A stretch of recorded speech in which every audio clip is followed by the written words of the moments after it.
Hey guys, it's me, Mr. Wilson, and I am back with chapter 19. It is crazy to think that we are almost done with this book. We have 2 chapters left. Okay, we have chapter 19 and chapter 20, and I'm going to let you know I already read the ending of this book, and it is super good. So you might want to stick around, folks. Buckle up for this ride. Okay, so what I have to say is thanks to StacyPlays and Harper Publishing for letting me read this book to you. Now, let's get started. So remember, as we left off, they noticed there was a fire in the taiga, right? Let's see what happens. Any lingering tiredness Stacy, Paige, and the wolves felt vanished when they saw their beloved taiga on fire. They raced through the foothills to the swamp. Stacy climbed onto Basil's back while Paige rode on Tucker. They were traveling back much faster than their trip out there had been, but it still took several agonizing hours. While Stacy and the wolves headed toward the fire, most of the forest animals were fleeing in the opposite direction.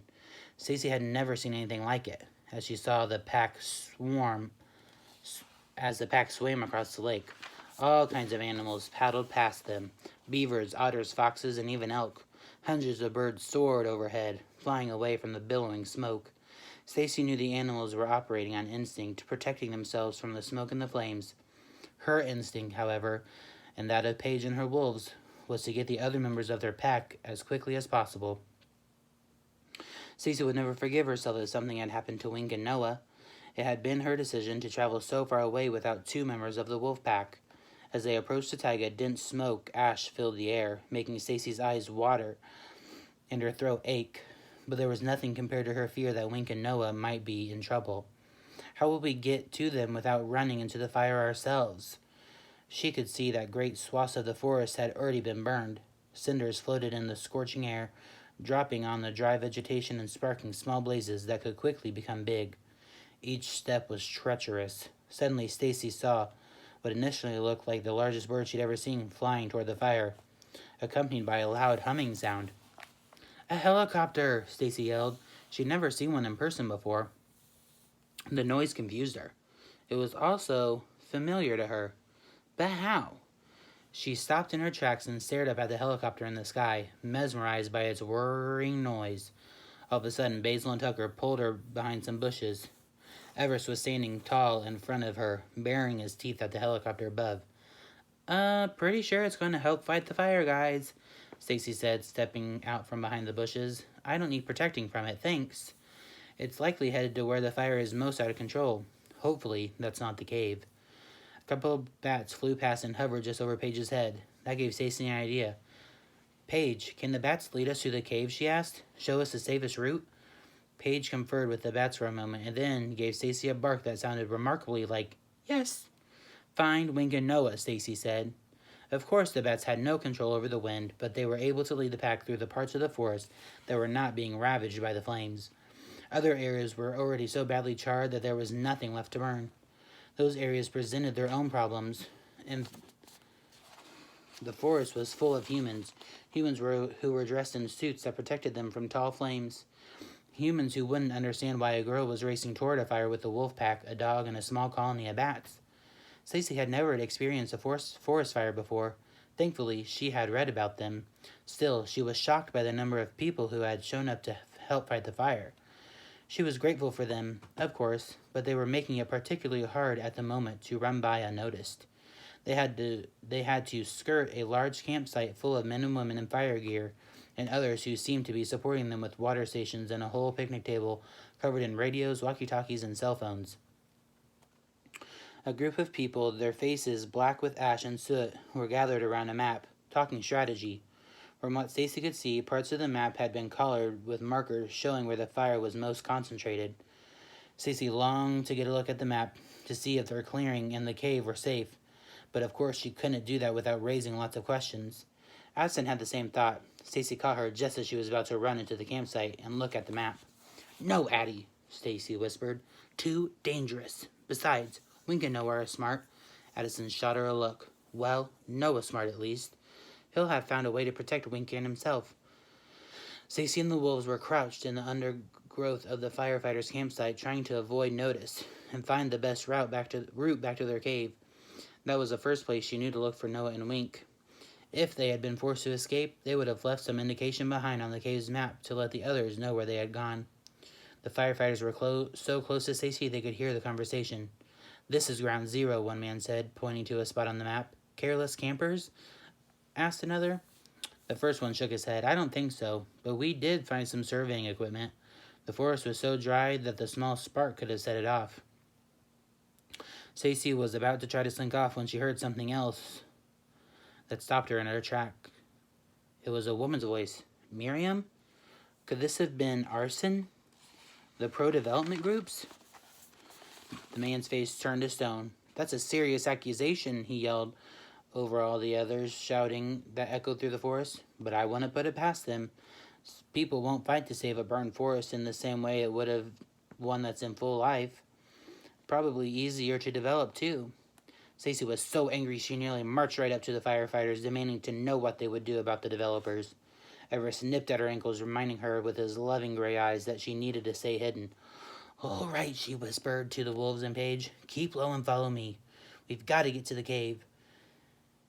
Stacy and the group crouched low to the ground and started slinking away from the campsite. "Hey, a wolf!" she heard someone yell.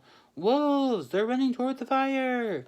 Stacy and the others began to sprint away, but Stacy could still hear humans talking about them as they ran. "Those look like Arctic wolves," they said. "Didn't they?" a second voice said. "You're losing it, Mark," the first voice said. "You must have inhaled too much smoke." Half an hour later, the group was nearing the cave. Sweat dripping down Stacy's face and her hands were raw from crawling. A trip through the forest that should have taken them minutes was taking forever. The forest was burning steadily to the south of them and to the west along the river. From what Stacy could tell, it had not yet made it to their cave in the ridge. Stacy couldn't get over how many humans had come to fight the fire, and she was sure she'd been spotted several times already. There was nothing she could do to prevent it at this point in time, and it accomplished nothing to dwell on it now. Plus, any humans who spotted her would likely avoid her. No one wanted to mess with 4 wolves. They reached a section of the forest that had been burned. Seeing the charred black earth instead of trees and plants made Stacy's heart hurt. Wisps of smoke rose into the air. The skies had grown dark, and Stacy couldn't tell if the storm was coming or if it was just the heavy smoke that was everywhere. "Basil, if someone sees me now, they see me," Stacy said urgently. "We've got to hurry." Basil understood. She crouched and let Stacy climb onto her back and raced the rest of the way to the cave. As they entered the clearing, Stacy stepped over a freshly dug trench of water. "That must have been Noah," she said. "Smart." Wink nearly knocked them over with relief and excitement. Noah came to the cave opening and ushered Stacy and the others into the cave. Stacy was not prepared for the sight that awaited her. There in the cave was a menagerie of all the animals in the taiga that weren't fast enough to outrun the fire. Wink and Noah must have herded them into the cave for safety. There was a doe and her 2 fawns, a fox, a cluster of rabbits, squirrels, and raccoons, and a pine marten. Stacy even saw a lynx pacing in the back of the cave. She'd only seen a lynx once before in the taiga. "You're all safe here," Stacy said, especially to the smaller animals, including Fluff, who was eyeing the fox and lynx nervously. "You're welcome to stay here until the fire's out." Stacy was so relieved that Wink and Noah were okay. She turned and gave them huge hugs. Then she fell to her knees, hungry and exhausted. Noah brought her a water bucket. Wink proudly rolled a new jar of peanut butter in her direction. She could barely mutter her thanks before drinking and eating her full. So there's all the animals that Wink and Noah saved.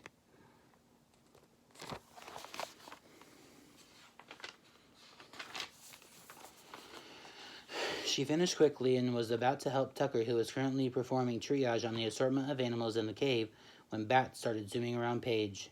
Paige ran to the map and jumped and pointed her nose to the ridge above the cave, the very spot where Stacy had first seen Paige surrounded by the other wolf pack. "The wild wolves?" Stacy asked. Paige yipped. "The fire must have jumped onto the ridge," Stacy said to the others. "The other pack is in danger. Firefighters can't get up there. We need to warn them before the fire spreads to their den." Everest bristled and others simply stared at Stacy with a look that said, "It's not worth the risk." "They're right. Those wolves have caused all kinds of trouble for us. Do I really want to risk my wolves' lives in a forest fire to try to save them?" But of course, that's exactly what Stacy wanted to do. She couldn't do anything else, and she knew her pack was capable. We would have to at least try to rescue them, she said, looking at each one of them in the eye.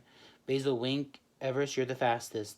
Addison, Tucker, Noah, stay here with Paige and watch over these animals. There might be other animals that need to be brought inside for safety. Okay, so it's the four of us, Stacy said to Everest, Wink, and Basil, pulling her satchel over her head. Let's go. Okay, so we're down to the last chapter. I'm interested to see what you guys think is going to happen. Leave a comment down below, either on YouTube or Facebook. I'm really curious to see what you guys think. So, as of this moment, they're getting ready to head up to the ridge to see the other wolf pack and see what's going on up there. Okay, I'm excited to finish this book with you guys, and I will see you guys in the next video. Bye!